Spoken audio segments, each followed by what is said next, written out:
259 centimeters in feet?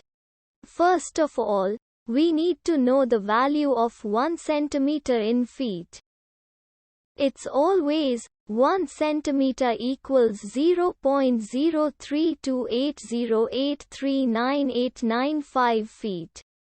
Now we have to multiply 0.03280839895 by 259. Therefore, 259 centimeters times 0.03280839895 feet equals 8.497375328805 feet.